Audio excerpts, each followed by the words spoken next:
नमस्कार, मैं डॉक्टर माया गाडे कोकिलाबेन दुर्बाई अंबानी हॉस्पिटल में कंसल्टेंट हूँ। आज हम बात करने जा रहे हैं कि कौन कौन से फैक्टर्स जो है जो आपके फर्टिलिटी के लिए अफेक्ट कर सकते हैं, यानी कि कंसीव करने में अफेक्ट हो सकते हैं।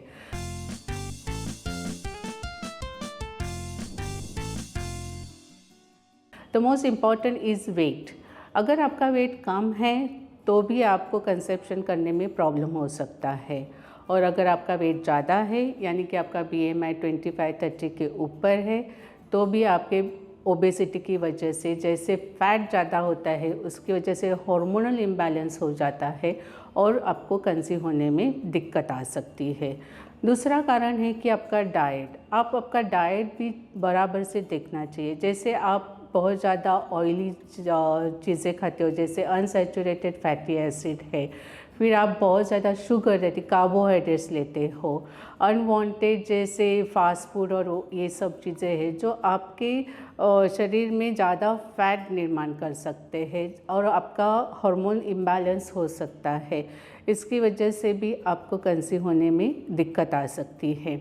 दूसरी ये बात है कि जब भी आप कंसीव करना चाहते हैं तो जो फोलिक एसिड है, वो विटामिन है, वो बहुत ज़रूरी है, जो हम हमेशा, अगर आप कंसीव करने का सोच रहे हैं तो 3 महीने पहले चालू करना चाहिए, जिससे आपके बॉडी के लिए अच्छा रहता है प्रेगनेंसी। और अगर आपका बेबी होता है तो उसको भी बहुत सारे डिफेक्ट्स जो होते हैं बेबी को, उससे प्रिवेंट कर सकते हैं।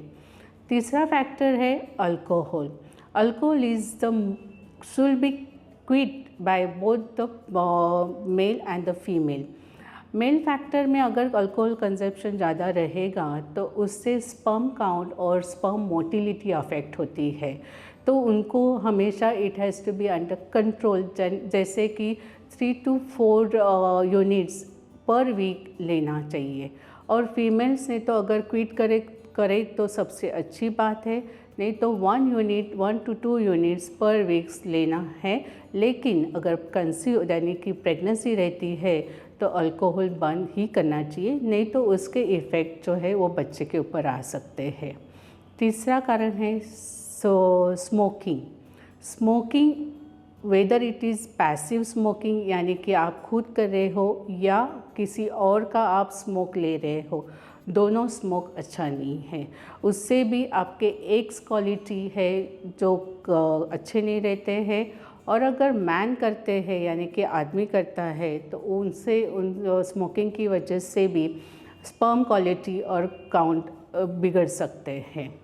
फिर आपको एक्सरसाइज करनी बहुत ज़रूरी है। जैसे आप एक्सरसाइज अच्छे करते हो यानी कि 5 weeks a day, और एक्सरसाइज शुड बी लाइक कार्डियोटेनिक, यानी कि आपको स्वेट होना चाहिए।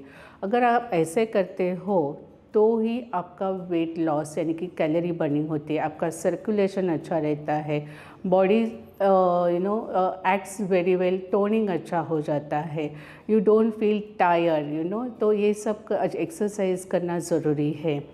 फिर another factor the most important is like आप कौन से फील्ड में हो। जैसे आपका वर्क स्ट्रेस बहुत ही इम्पॉर्टेंट है, जिससे आपका साइकोलॉजिकल इफ़ेक्ट और स्ट्रेस फैक्टर बढ़ता है तो ही आपके बाकी के हार्मोन्स जो अनवांटेड हार्मोन्स है वो भी रिलीज़ होते हैं।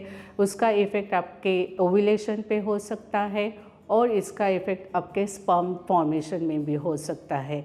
तो साइकोलॉजिकली स्ट्रेस बूस्टर यानी कि एक्सरसाइज, योगा, मेडिटेशन, ये सब करना बहुत ज़रूरी है।